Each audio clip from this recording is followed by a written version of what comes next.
Your girl is lovely, Hubble.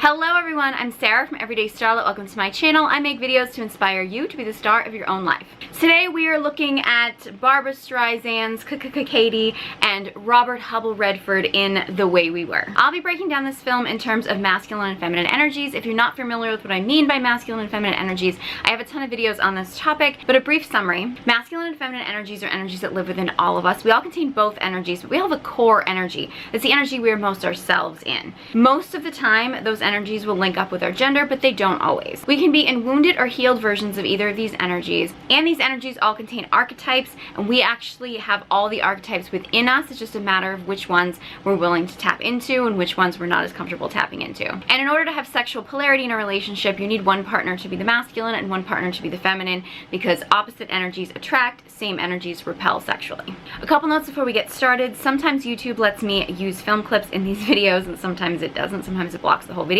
But either way, I will actually be putting little mini breakdowns of this film on my TikTok if you want to look me up there. The details will be in the description box below. And also, we're having work done on our air conditioning, so there might be some air conditioning feedback coming in and out of the video. I apologize for that, but it's kind of out of my control. So let's get into the film. The Way We Were takes a look at Katie and Hubble and their relationship with each other. They're really the primary focus of this whole film. I want to note, I watched this film originally quite a few years ago, and I had forgotten how politically charged it was. So I want to make it very clear that I am not at all referencing anything political in this video. This isn't about that at all, and I know that politics can really divide people, and that's an issue in the film, is that politics tends to divide people. So I'm not making any commentary about any political stances in this film. I'm just talking about the masculine and feminine energies and the relationship dynamics between the main couple. So let's start with Katie. Katie is very passionate. She's very politically passionate. She has a very strong work ethic, and she has a lot of passion and purpose in her life. She has a lot of very strong political beliefs. She takes life very seriously. She's very intense. And she's passionate about what she talks about. She's very much in her masculine energy in this film. Some of it is healthy masculine energy in the sense of she has a passion and purpose. She has a direction. She's a hard worker.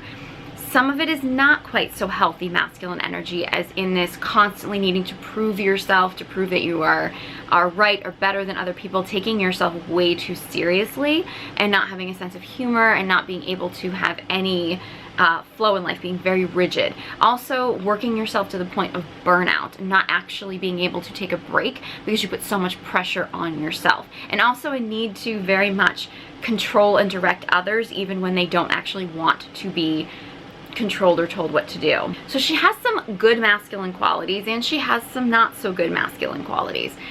I actually believe that Katie, at her core, is a feminine being. And a few indications of that. For one, when Hubble does give her direction, even when it's subtle, or take charge or take control, Katie very much softens. She seems to enjoy when he gives her direction, and I think that that's an indication that there's a part of her that is craving somebody to be able to take control so she doesn't have to be in control all the time. She probably won't relinquish that control for very long, but that's another story. Another indication that she's actually feminine at her core is that, if you notice, she will drop anything for Hubble. Now, that's not necessarily always a healthy thing. She is throwing herself at him, and we're going to get into that whole dynamic in a minute. However, the feminine in all of us puts love and connection as its most important value. So there's a strong desire, especially in feminine beings, to drop everything for someone who they love and care about. That might be a romantic partner, it might be your children, your family, your friends. And I do think that sometimes, as women today, we shame ourselves for that desire. We shame ourselves for, oh, we shouldn't be putting somebody else first. It's okay to want to do that. The key is to not just drop everything for just anybody. The key is to know when it's important to drop everything to be there for somebody who you love, and when it might not be the best thing. And Katie doesn't necessarily have the best discernment when it comes to that, because she tends to drop things for Hubble in more of an act of desperation. So I'm not saying that feminine beings always should drop everything to be with a partner or be with a loved one or anything. It's just important to understand that if you're a feminine core being, you're going to have that desire to drop everything for a loved one. That's going to be a desire. it's up to you to determine whether or not it's the appropriate time to drop everything for that person. And also, when we're talking about a dating relationship type situation, if that person is somebody who is really worth dropping everything for, and not just dropping everything randomly for any guy who you happen to be interested in. It's knowing when it's appropriate to do that and when it's appropriate not to, but also accepting the fact that that desire to drop everything for a loved one is in you, and it's normal and it's beautiful, and it's not something to be ashamed of. It's just a matter of knowing when it's appropriate and when it's not. And another indication that Katie is feminine at her core is the fact that she softens so much and seems so much happier when things are taken off her plate. She's still passionate, she still wants to use her voice, and she still has really strong beliefs.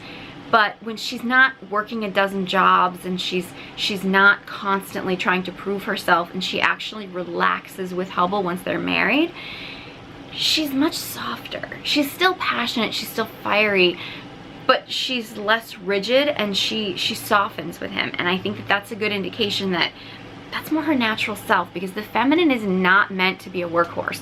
The feminine is not meant to just drive herself into the ground. I mean, it doesn't mean that she can't have passion and be a hard worker, but the feminine in general needs to have space to flow. It needs to have space to relax and be creative. It needs to have downtime. And honestly, feminine beings are not meant to just push themselves in to be a part of that intense grind. Is women in general, just we're cyclical beings, so we need times where we go, and we need times where we rest. And that's why very often when feminine beings just push themselves to go, they end up either burnt out, or they end up, being in their wounded masculine. They end up being, angry. You start seeing aggression, and it's just not the ideal situation for a feminine being. A feminine being needs times when they are, go, and times when they can sit back and rest. And I think that because you can tell that when Katie starts to start a family and she starts to feel like she doesn't have to push herself so hard, she just relaxes and softens, and she's just happier overall. That's an indication that she actually is feminine at her core. Now, Robert Hubble Redford. Oh, Robert Redford. Hubble is, I would say, is very much in his feminine energy. He's not effeminate. He's actually, he's very traditionally manly in a sense. He's the college jock. He's the cool guy. He's the tall guy in the military. But yet, he very much flows through life. It's mentioned a few times in this film that things just come easy for him. He doesn't have to try. Things just magnetize to him, which is very feminine energy. Not having to really work very hard, and just always sort of be in flow. In the same way as Katie, Hubble has some very good feminine qualities, and he has some not so healthy feminine qualities. His good feminine qualities are he's very creative. He doesn't like to lead with that, but he has a lot of creativity in him. He's a writer. His writing tends to flow through him. It's something that's more natural. Things tend to come easy for him. He magnetizes people to him. He's very charismatic. He's very likable. He can use humor to diffuse situations. All those things are very beautiful, and it's a really great use of feminine energy in anybody. He's a little bit wounded feminine in the sense that he doesn't really have a strong direction. He doesn't necessarily take things seriously. He doesn't let himself take things seriously. He mentions at one point that the writing job that he gets is like the first real job he's ever had. And, he basically just had an athletic scholarship, and then he went in the military, and then his writing gig was like the first real job he ever had where people actually depended on him. And because things have just always come to him so easily that he's never been challenged at anything. And as I mentioned in several other videos, the masculine thrives when challenged. So if a masculine being doesn't actually get challenged by life, by people, by friends, by loved ones, if the masculine never faces challenges, tends to get too comfortable and too complacent, and he doesn't end up growing into the best version of himself. And there's a few indications that Hubble really is a masculine being that just hasn't fully stepped into his masculine energy yet. He seems very at home in actually taking control and giving direction. He doesn't do it very often, but like the scene at their college dance when Hubble basically starts dancing with Katie, and there's like no words. He literally just comes up takes control, takes charge, leads her around the dance floor, and then walks away. And they have a beer together before their college commencement, and he gives Katie an order to like put her foot up on his leg. Doesn't say why, just says it. She does it because she feels that strength, she feels that control in him.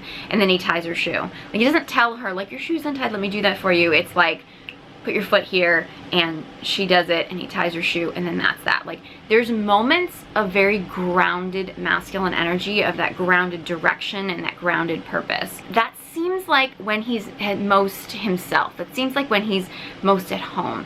He just doesn't use that very often because he hasn't really needed to. And I actually feel like this character is healthier version of this, definitely, but it's similar to the Cat on a Hot Tin Roof breakdown that I did with Paul Newman, Robert Redford. There you go. Similar to that in the sense of some of these men who may appear very manly because they are, you know, they're athletes, they're strong men, but yet they've had everything handed to them and they've never had any challenges in life. They've literally just been put up on this pedestal their whole life, which being seen and being witnessed and being looked at and admired, that's very feminine energy. So very often when that happens, a lot of these athletes, even though they look very manly, they can embody a lot of feminine energy because they're used to being the star, being looked at, being visually appealing, of not really being challenged and pushed beyond just you know, the simplicity of the bare minimum that is expected of them, or even the extraordinary athleticism that's expected of them, but they're not expected to grow in other areas of their life because they excel so much in something like sports or something like that. So that can be very common when you see a lot of these, you know, say college star athletes. If they don't learn to step into their natural masculine energy, they can tend to be kind of lost, and that's where you get a lot of these playboys that never seem very focused and or, you know, let other people boss them around or let other people control them, or end up in these negative relationships because they haven't learned to fully step into their masculine energy because they've never really faced challenges, because life has just sort of been handed to them their whole life. And you see a lot of that with Hubble. Is, you know, his life has been pretty easy and pretty good, and then he gets involved with Katie. And him and Katie have kind of an interesting dynamic in college. They meet, they have a few conversations. There's a chemistry there. I think in a sense, they almost admire in each other things that they wish they had in themselves, which is very common in relationships, is you tend to get attracted to people who embody things that maybe you wish that you had a little bit more within yourself. You know, Hubble doesn't have a real passion and purpose in life. He doesn't really have a direction. And when he sees Katie, and she has such passion and purpose in life, she takes things so seriously and she's so intense, there's an envy in him. Like, he wants more of that. He wants some of that in himself, so he's drawn to her. In the same sense that Hubble is much more able to flow with life. He's much more able to embrace his creativity, which is something that Katie really wants. Katie really desires to be able to have things come easier to her, and to be able to be more in flow and to be more creative, to also be seen, to be witnessed, which is very much a feminine desire. We think of it as being this sort of superficial sense of women wanting attention, and I think there are a lot of women who settle for superficial attention. However, there's that strong desire in women to be seen, to be witnessed, not just for their physical beauty, but for their inner beauty, just to be seen as a beautiful being. And I think that Katie envies that in Hubble, because people look at Hubble that way. Well, Robert Redford is a very beautiful being, let's be serious. But it's that star quality of just being admired for just being him. Now, it's interesting because Katie demonstrates so much magnetic energy in college when she gives her speech. It's sort of like her iconic scene where she's giving this big political speech at this political rally. People are kind of not connecting with her. People are kind of against her, and she gets everybody on her side. Like, she manages to really control the audience, to own the audience, which is really beautiful. And I think that, and she steps somewhat into her feminine when she's doing that, by magnetizing people to her, by showing her passion, by showing her fiery energy. And I think it's a good time to talk about the difference between masculine leadership and feminine leadership. The masculine leads by direction, by telling people what to do. The feminine leads by inspiration, by inspiring people to step up.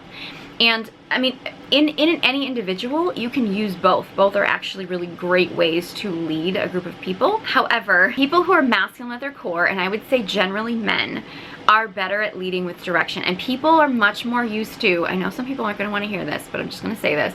People are much more comfortable taking direction or instructions from a man. Whether or not he actually knows what he's doing, I mean, that varies, but people are much more comfortable taking direction or directional leadership from a man. Men or women, especially men, but men or women. People are not as comfortable taking that kind of leadership from a woman. Women have an incredible power to inspire people to step up.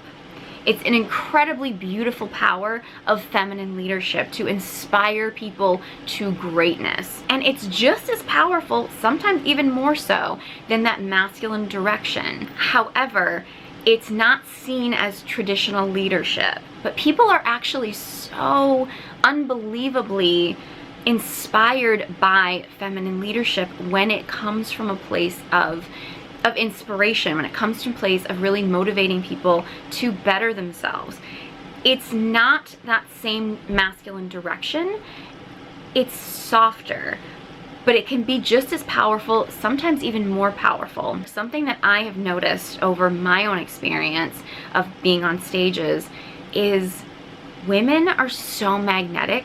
And people don't always like what women have to say, depending on how they say it or depending on the woman or what they're saying. People will listen. When a woman starts speaking, people will listen because feminine energy is so magnetic. And you see that with Katie when she's on stage and she gets people inspired. You know, she steps out of bossing people around and she really gets people motivated. It's inspirational, and that's such a power that so many women don't fully tap into, because we think of leadership as being, okay, I'll tell you what to do, I'll give you this direction, I'll give you this order. And there's a time and place for that, for sure, in men or women. When women really embrace the power that they have to really inspire all people, but even men, to step up and to be better and to find the best version of themselves, like, that's a power within itself, and it's not a power we should take lightly. I think it's something that a lot more women need to fully embrace. Now, it's interesting because in that scene, when she gets everybody on her side, she has some people that put up a sign behind her essentially mocking her, and she gets really angry and turned off. And actually later on, Hubble points out to her that, you know, she had them, and if she had just laughed and she just gone with the flow and she had just enjoyed the humor, even though she didn't think it was funny, but she had just laughed and let herself relax and not take that so seriously, she would have really still had the room. She could have owned the room because she had so much control over the room with her magnetism, and then she shut it down because her ego got hurt, which is understandable. I mean, you know, I'm not justifying what these people did or people mocking her at all. However, if she had been able to go with the flow, and she could have gotten her point across. And I think sometimes it's a matter of, for all people, I think this is an important note, that sometimes putting our ego aside, needing to get people to do what you want them to do your way, and actually figuring out the best way that will inspire people to do what you want them to do. As you know, sometimes that's direction and sometimes that's inspiration, and actually knowing what's appropriate for that audience or that person, as opposed to feeling like you need to do it your own way. I think that can be a really important note, especially if you're stepping into some kind of a leadership role or speaking your truth. Note, I'm not at all saying that Katie being in her feminine means that she needs to not have a passion and purpose, that she needs to stop having so much direction, that she needs to stop caring about things, that she needs to stop any of that. You can be a feminine being and feel very passionate about things. You can speak your mind, you can speak your truth. I actually think that's a very feminine quality. I do it. I think there's a lot of very amazing feminine women who do that. So it's not about lessening yourself. Part of the problem that Katie has is because she's so passionate and she's so knowledgeable and she's so much direction, it's difficult for women like that to find someone who has more. And in order to have sexual polarity in a relationship, if you're a feminine being, you need a man who has more direction and more passion and more purpose than you do, or a bigger purpose or a more divine purpose, or something that you as the feminine being perceive as being a higher purpose. and he needs to be even more passionate about it than you are.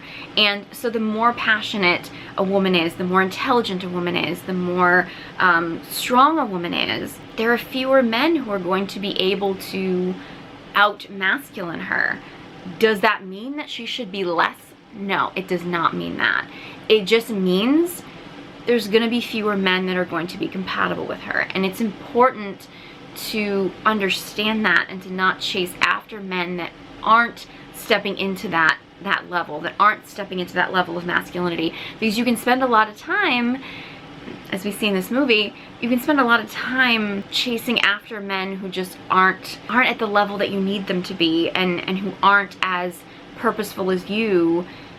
And that dynamic is just not going to work because the sexual polarity is going to be off. So Katie and Hubble have kind of an on-again, off-again situation. Katie is, there are moments in this film that my heart just breaks for how much Katie puts Hubble up on a pedestal and just begs him to be with her, essentially. She essentially throws herself at him, which can be very common in situations where women do embody so much masculine energy because they have so much direction, they have so much passion, so much purpose, and they have a need to be in control because they're very good at controlling their own lives. Unfortunately, they don't understand that they can't control the man in their life as well because they're so good at controlling everything else in life.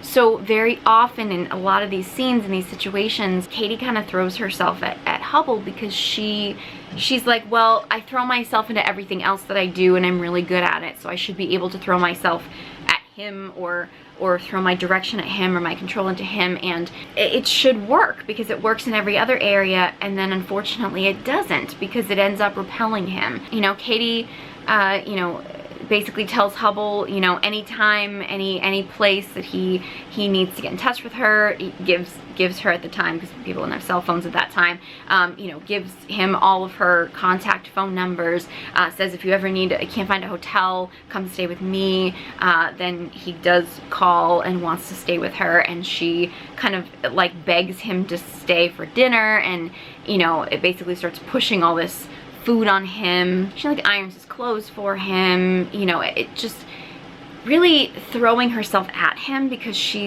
it's a desperation. She's so in love with him. She so admires him.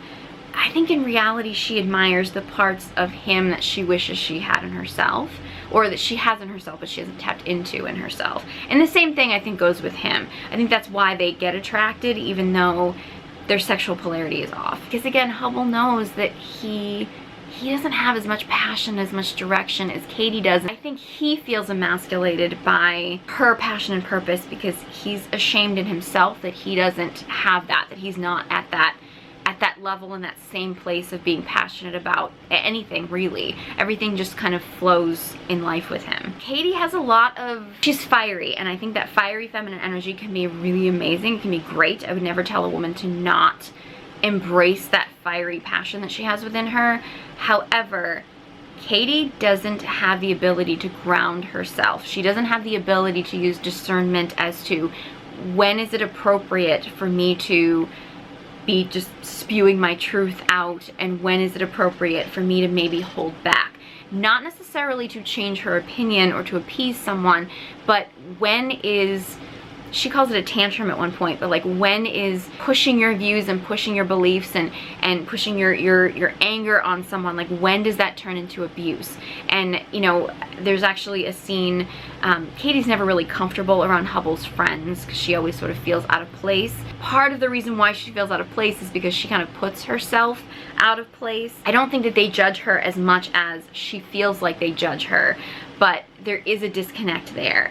And she has kind of a breakdown at one point where she's emotional and people are making jokes. The president has just died and the people are making jokes about it, and Katie's emotional and basically just tells everybody off. Hubble basically comes to her to break up with her. She keeps saying, oh, I just had a tantrum. Again, she doesn't know how to control that fiery energy, and she doesn't know when it's appropriate to not become verbally abusive to people. You know, when that, I mean, that's where that wounded masculine comes in. She's tearing people down. I mean, she doesn't have any ability to ground and stabilize that energy so that she knows like when it's appropriate to let out that anger and when it's actually hurtful to people when she is spewing that anger or giving a direction or giving an order. Like, part of honing even the masculine energy in a feminine being is knowing how and when it's appropriate to use that so that you actually can get the end result that you want, which she doesn't get. She ends up essentially losing Hubble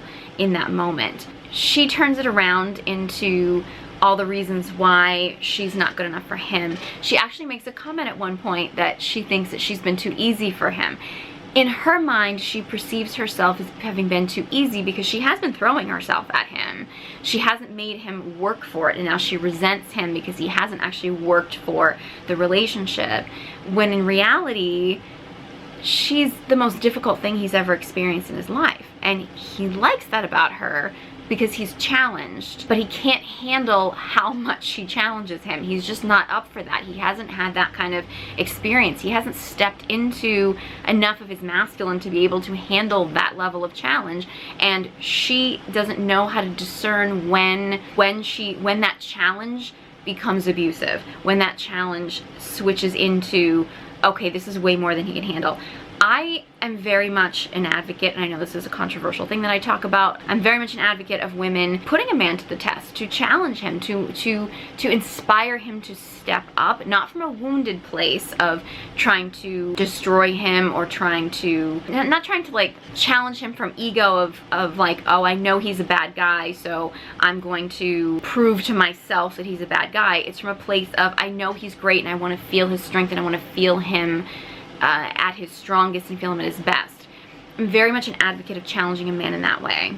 That said, it's important to know as a woman when you're challenging a man is actually becoming abusive and when it's actually too much for him to handle. When you challenge a man, you only want to challenge him to the level that you think he can aspire to. You don't want to challenge him in a sense of to a level that he can't achieve, because that's just abusive, especially if you know that that's just not where he is at that point. And if he's not at a point that you can handle, he's not at the point where you can accept him for how he is, he's not the right man for you. It's not about abusing a man into being a better person.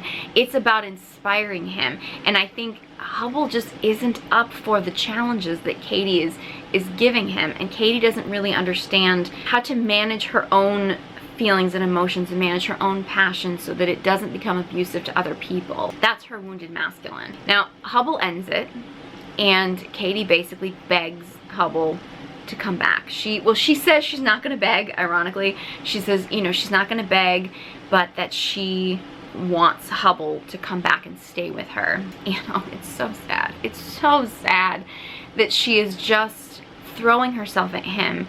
And she keeps saying that he is her best friend. And I do think that in a certain sense, she is the masculine friend that is gonna challenge him to be in his masculine. Unfortunately, that's not gonna lead to a good romantic partnership. Her masculine does challenge him. His friends are all basically just like him. His friends have, you know, just stay in their aunt's penthouse apartment and this and that. His friends don't really have, they're in the same situation as Hubble, so they're not stepping up and challenging him to be better.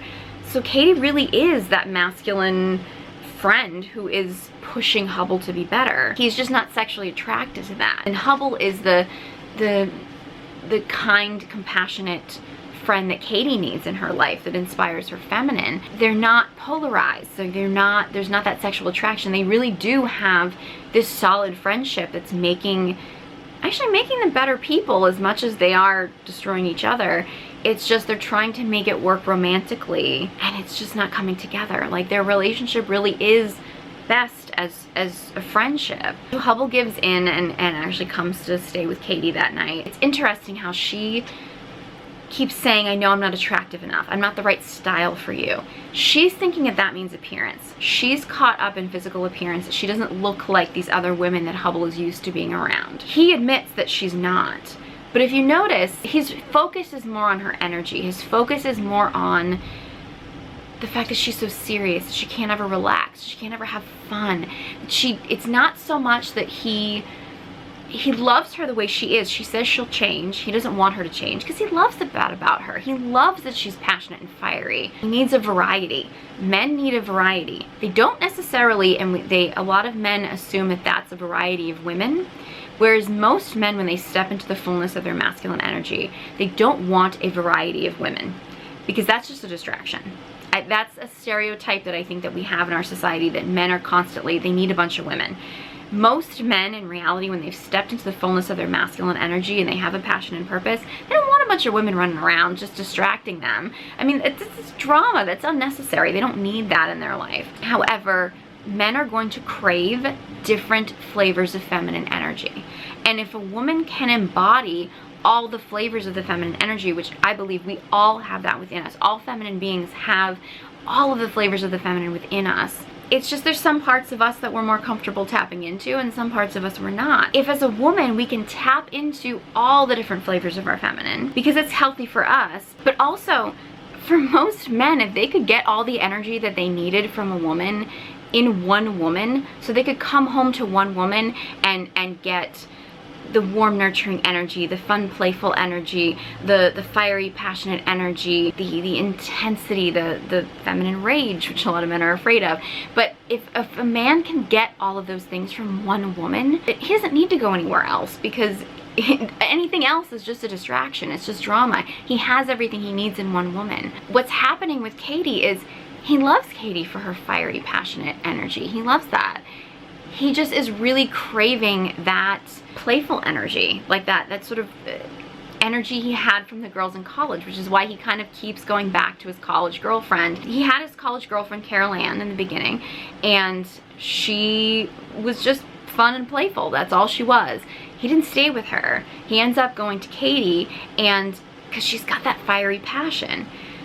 But a few times in the film, he goes back to Carol Ann because Carol Ann has that sort of relaxed, playful energy. She doesn't take life seriously. The first time he goes back to Carol Ann, it's really interesting. He just goes back and sees her. He just visits her apartment.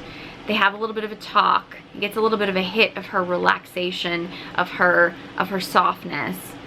And then he goes back to Katie. And Katie has read some pages of a novel that Hubble is working on. You know, Katie is like, I love it, and she's passionate about it. And that's when Hubble's like, yes, that's what I want. I want that passion. I want that fire. He wants that from Katie. He wants it from he wants all of this from Katie. Unfortunately, Katie just has such a hard time giving him that relaxation, giving him that softness, that playful energy. Moments where she does, like moments when they go to California and Hubble gets a job as a writer, they're married, those moments where she is relaxed and playful are the moments where Hubble is the most sexually attracted to her. He's attracted to her fire and her passion from a love perspective, from a friendship perspective, but that relaxed, playful energy is what he's sexually attracted to. Which is one of the reasons why at one point in their marriage he goes back to Carol Ann, because he can get that from her, and Katie's capable of that. She's capable of being fun and playful.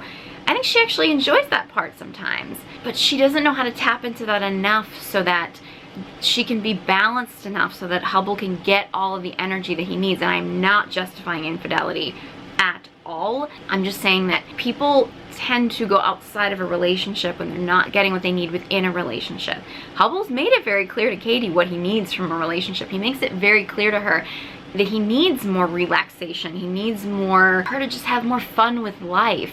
And she just has such a hard time embodying that. And I'm not saying that him straying is acceptable at all. I don't justify infidelity. However, that's the reasoning behind it, is he was looking for something. He doesn't stay with Carol Ann. He doesn't really want Carol Ann because she doesn't have any fiery, passionate energy. She's kind of she's not that serious, right? I mean, and he needs somebody who's more serious. He wants the fire, he wants the passion. He just keeps going back to the more relaxed, wide-eyed feminine because that's his comfort zone, and because he's craving that energy sexually as opposed to the fiery passion that he wants in his life and in his love, and he's desiring more in himself. and that's why him and Katie just keep butting heads. There's just so many scenes in this movie where I mean, this is such a lesson in like what not to do in a relationship for men or women, because these two are just so ill-suited for each other, and there's a lot of love there. They're just really ill-suited, and of course they end up splitting, and there's the iconic scene at the end of the film. They reference this scene in Sex and the City. They kind of like semi-recreated this scene in Sex and the City when Katie and Hubble run into each other on the street in New York, and Katie's remarried, Hubble has a new wife, and they meet, and you know, there's the iconic scene where, you know, Katie's like, your girl is lovely, Hubble, you know, brushes his hair back, which is a very mothering energy. Again, she's got a very, you know, cooks for him, irons for him.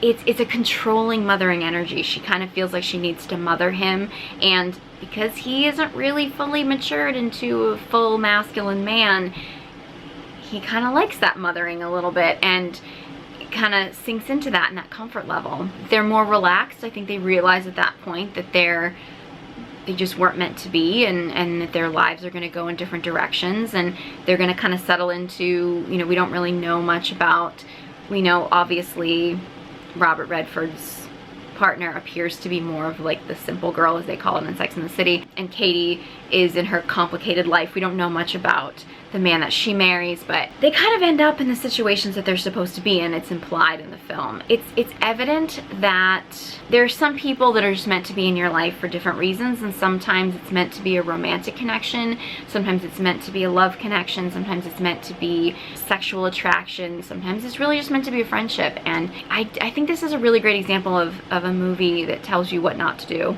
again, in relationships. It's a great example of when sexual polarity is off. That's why I believe it's so important for us to heal our natural core energy, so we can attract the people into our life who we really do want in our life. Katie would have so many more options in her life if she learned to tap into her feminine. She wasn't constantly like, she was even like directing orders in Hubble's career, telling him what to do, telling him what to write, telling him how to write, telling him that he needed to write a novel, directing his career, really just bossing people and telling them what to do.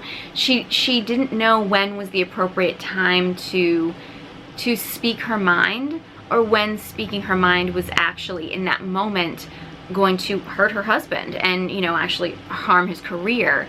And it's not about not speaking your truth or speaking your mind, but it's about knowing when are the moments when it's ideal to do that, and when are the moments when it's actually more harmful to do that.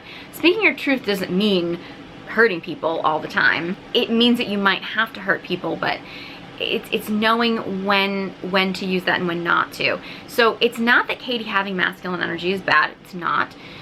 It's important that she heal that wounded masculine energy, and that she be okay with stepping into her feminine energy, because that's the energy that she really is at her core, and then having a healthy connection to her masculine energy that she can use to accomplish the things that she wants to accomplish in life. That's ideal.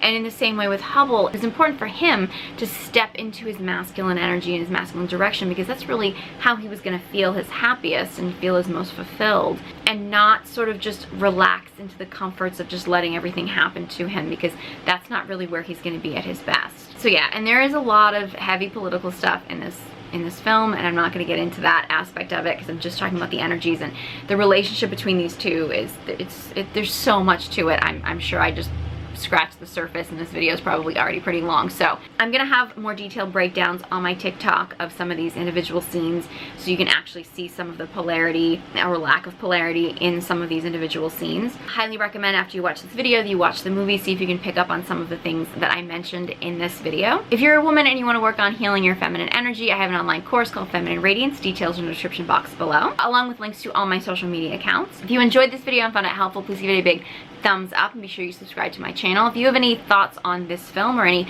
film recommendations, be sure you leave a comment in the comment section below. I'd love to hear from you, and I love your suggestions. Thank you guys so much for watching, and I hope you join me next time.